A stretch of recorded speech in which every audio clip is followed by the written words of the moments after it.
The title of these talks that I'm giving here is Mind Over Mind. And I'm going into all the various problems which have to do with the control of the mind. And so I might introduce what I'm going to say by saying it from different points of view. For example, if you're interested in communications, it will be the problem of feedback. Or if I may put it in theological terms, how does man follow the will of God if the will of man is perverse? The theologians say, you cannot do this without having divine grace or the power to follow the will of God. How then do you get grace? Why is grace given to some and not to others?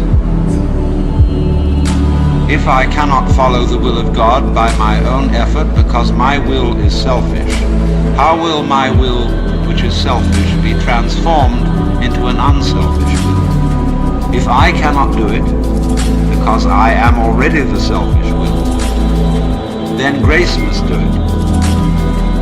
If grace has not already done it, why not? Because I didn't accept it. But by definition I had no power to accept it because my will was selfish.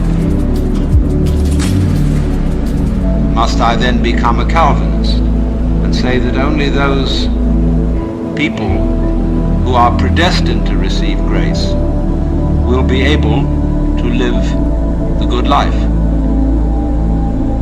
Then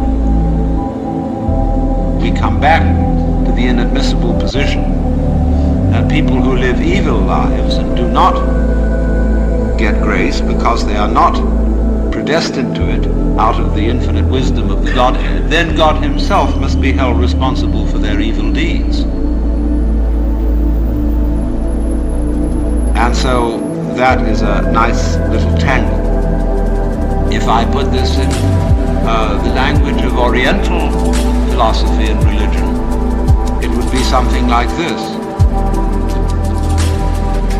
The Buddha said that wisdom must come only from the abandonment of selfish craving or desires. One who abandons that desire attains nirvana, which is supreme peace, liberation. Nirvana means in Sanskrit blow out. That is, exhale the breath. The opposite, desire, is to breathe in. Now if you breathe in and hold it, you lose your breath. But if you breathe out, it comes back to you. So the principle here is, if you want life, don't cling to it. Let go. But the problem is, if I desire not to desire, is that not already desire? How can I desire not to desire? How can I surrender myself when myself is precisely an urge to hold on, to cling to life, to continue to survive? I can see rationally that by clinging to myself I may strangle myself. I may be like a person who has a bad habit, as a result of which he is committing suicide. And he knows that, but can't give it up, because the means of death are so sweet. So it all comes down to this basic question, that human beings have for a long, long time been concerned about transforming their minds. Is there any way in which one's mind can be transformed? Or is it simply a process which is nothing more than a vicious circle? I could ask, why have you come here this afternoon? What were you looking for? Would it be too presumptuous of me to say that you were looking for help? That you hoped you would hear somebody who had something to say that would be of help and relevance to you as members of a world which is running into the most intense difficulty. A world beset by a complex of problems, any one of which would be bad enough. But when you add together all the great political, social, and ecological problems with which we are faced, they are appalling.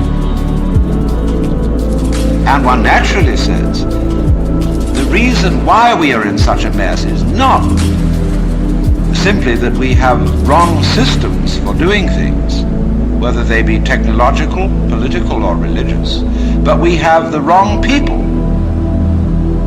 The systems may be all right, but they are in the wrong hands because we are all, in various ways, self-seeking, lacking in wisdom, lacking in courage, afraid of death, afraid of pain,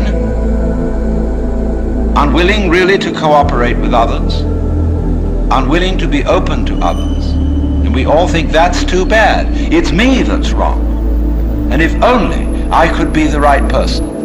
Is this man going to tell me something that will help me to change myself so that I will be a more creative and cooperative member of the human race? I would like to improve.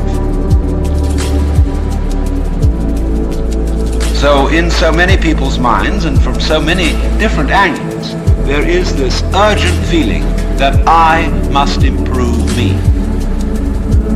And this is critically important because it's obvious that, at least it's superficially obvious, that the way things are, we are going to hell fast.